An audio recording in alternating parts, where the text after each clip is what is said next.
Hi there, and thanks for joining us. I'm Connie Tran. No one is ever prepared for a stroke, especially when you don't present any of the classic stroke symptoms. Mike and Karen Padilla are familiar with the medical field.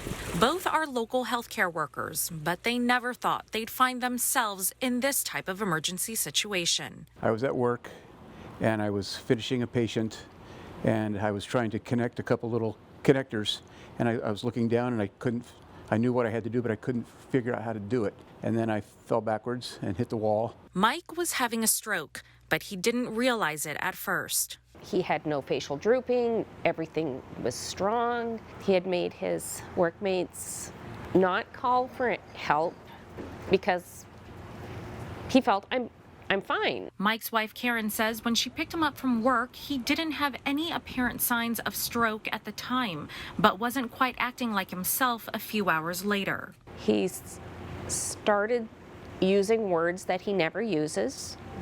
They were totally out of context. So I asked him what his name was. He told me my name. That's when Karen knew something was terribly wrong, and she felt he needed to go back to the hospital, even though he wasn't presenting any classic signs of stroke. And that's what you want to do. You want to act rapidly at that point. You want to get to emergency services. At the first hospital, Mike's stroke was diagnosed, but he needed to be transferred to Community Regional Medical Center for a higher level of care. There, Dr. Omer Khan awaited Mike's arrival to remove the clot in his brain.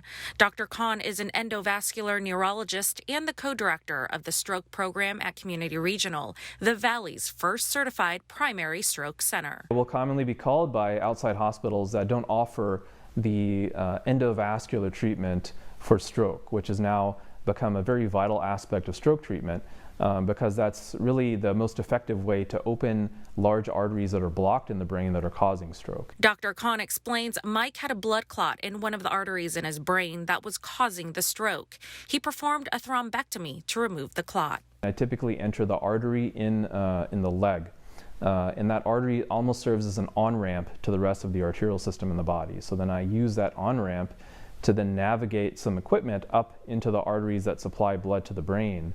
And then from there we can go in with smaller equipment and actually navigate to the clot itself, to the clot that's actually blocking the artery.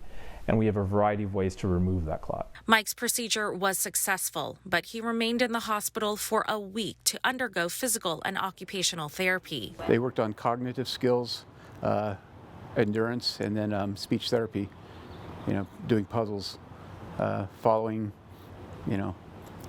train of thought kind of things. Karen, a registered nurse, learned how to take care of her new patient, her husband, because his journey to recovery was just beginning. We did a lot of walking. It was thinking ahead as to where we're going.